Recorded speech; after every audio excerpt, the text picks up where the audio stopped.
कोई हक नहीं, कांग्रेस के पदाधिकारी है।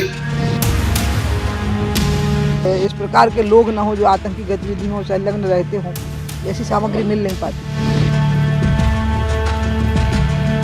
ठोस कार्रवाई ऐसी होगी कि लोग याद रखेंगे।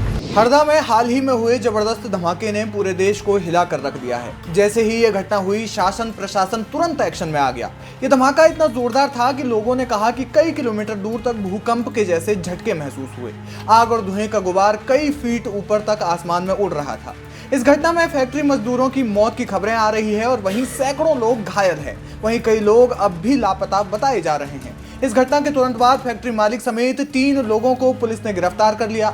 मौके पर मौजूद एनडीआरएफ की टीम मलबे में दबे लोगों को निकाल रही थी। टीम जैसे ही जब जेसीबी से मलबा हटा रही थी, इस दौरान एक और धमाका हो गया। इस घटना में लोगों के शत विक्षत शव जो है वो बरामद किए जा रहे हैं, यानी कि शरीर के चिथड़े उड़े हुए हैं। बताया जा रहा है कि कई लोगों के हाथ और पैर उनके धड़ से अलग हो गए हैं। इस घटना की उच्च स्तरीय जांच हो रही है। यह विस्फोट कैसे हुआ, क्यों हुआ, इसकी जांच अभी चल रही थी कि मध्य प्रदेश के पूर्व कृषि मंत्री कमल पटेल का एक बयान सोशल मीडिया पर वायरल होने लगा। इस बयान में उन्होंने इस घटना का कांग्रेस पर आरोप लगाया है। कमल पटेल ने हरदा पटाखा फैक्ट्री ब्लास्ट के आरोपियों को कांग्रेस नेता का करीबी बताया है। उन्होंने कहा कि कांग्रेस हरदा में निर्दोष लोगों की हत्या की जिम्मेदार है। उन्होंने कहा कि कांग्रेस कितनी भी दुहाई दे, लेकिन उनके पार्टी के लोगों के हाथ निर्दोष लोगों के खून से रंगे हुए हैं। सुनिए उन्होंने क्या कहा। मुख्यमंत्री जी ने जो घोषणा की है, हमने भी मांग की थी कि इनको सख्त कार्रवाई की जाए जो दोषी है, और उनको दोषियों पर कार्रवाई की जाएगी। और जो कांग्रेस आरोप लगाती है इसमें सरकार और भारतीय जनता पार्टी का हमारा कोई हक नहीं है। कांग्रेस के पदाधिकारी है, मुन्ना पटेल पार्षद है, उसका भाई है, उसका पार्टनर है। पेट्रोल पानी में उसके जत्थे में राजीव अग्रवाल के साथ है, डॉक्टर आरके गोखले के साथी है। और इसमें फोटो भी दिया गया जिसमें स्वागत करके चुनाव में इन्होंने उनका काम किया है, तो हमारे कैसे हो सकता है। और इसलिए हमने तो पहले एक तो सजा करेंगे 10 साल की, उनके खिलाफ एफआईआर करवाइए, इनके किए गए हैं। ये जो आरोप है वो यूं ही नहीं लगाए गए हैं। दरअसल राजेश अग्रवाल कुछ साल पहले तक मामूली पटाखा कारोबारी था। बाद में नेताओं के साथ उसने पटाखा फैक्ट्री का कारोबार का एक बड़ा साम्राज्य खड़ा कर लिया, यानी कि नेताओं के साथ साठगांठ करके। उसकी काली कमाई का अंदाजा साल 2023 में जीएसटी के छापे से लगाया जा सकता है, जिसमें उसने कच्ची पर्चियों से भरे हुए कारोबार में कर चोरी सामने आने पर 53 लाख रुपए जमा किए थे। ये खबर हम आपको मीडिया रिपोर्ट्स के हवाले से बता रहे हैं। इतना ही नहीं, मध्य प्रदेश के पूर्व सीएम उमा भारती ने तो इसमें आतंकी साजिश होने की बात कही है। अब मैं इसको इसलिए नहीं कह सकती हूँ कि इंटेलिजेंस का काम है, लेकिन ये तो लगता है कि इतनी बड़ी संख्या में अवैध बारूद बनना, कि उसका विस्फोट हो गया और ये सब हो गया, तो कहाँ से सामग्री जुटी होगी।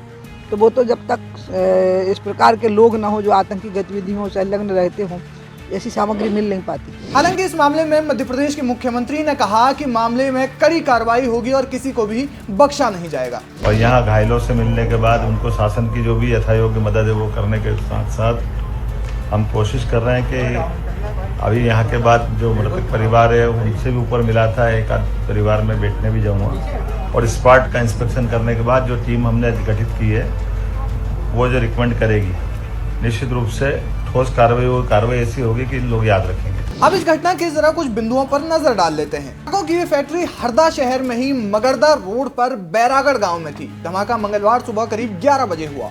जैसे ये ब्लास्ट हुआ वैसे ही इसकी चपेट में आने से आसपास खड़े लोग और गाड़ियां दूर तक उछल गए, जैसे कि फिल्मों में होता है। धमाका इतना तेज था कि पूरे शहर में इसकी आवाज सुनाई दी। लोगों ने यहां तक कहा कि उन्हें भूकंप के जैसा कुछ महसूस हुआ।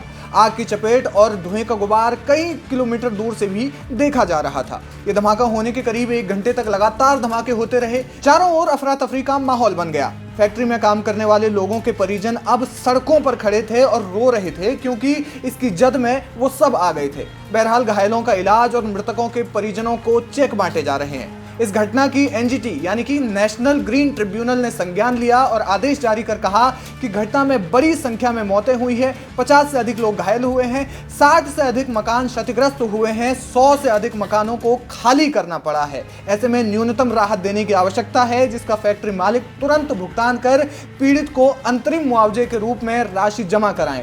एनजीटी ने मृतकों के परिजनों को 15 लाख रुपए, जलने और गंभीर चोट पर 5 लाख रुपए और सामान्य चोट पर 3 लाख रुपए देने का आदेश दिए हैं। वहीं घर जलने पर 5 लाख रुपए और प्रति घर क्षतिपूर्ति और जिनके घर खाली कराए गए हैं उन्हें 2-2 लाख रुपए देने को कहा है। पूरा अमाउंट फैक्ट्री मालिक द्वारा जमा कराया जाएगा। बताया जा रहा है कि राशि जिला पर्यावरण मुआवजा निधि के खाते में करीब 10 दिनों में जमा करवानी होगी। खास बात यह है कि यह धनराशि सरकारी मुआवजे से अलग होगी। मीडिया रिपोर्ट के मुताबिक राजेश अग्रवाल की सालाना आय 2010 तक महज 60,000 रुपए थी, यानी कि 5,000 रुपए महीना। लेकिन पिछले 14 सालों में अग्रवाल भाइयों ने अपने कारोबार को इतना फैलाया कि 5 फैक्ट्रियों के मालिक बन गए और शहर को बीचों बीच पटाखा फैक्ट्री लगा डाली। मामले की फिलहाल तहकीकात की जा रही है। यानी कि बीजेपी ने जो आरोप लगाया कि नेताओं की साठगांठ की वजह से अग्रवाल बंधु इतने बड़े कारोबारी बन गए, वो कहीं ना कहीं ये आरोप सिद्ध होते हुए दिखाई देते हैं। फिलहाल इस मामले में आगे जांच चल रही है। क्या कुछ अपडेट होगा वो अपडेट हम आपको देते रहेंगे। तब तक के लिए आप बने रहिए हमारे साथ, देखते रहिए वीके न्यूज। वीके न्यूज, राष्ट्र के नाम।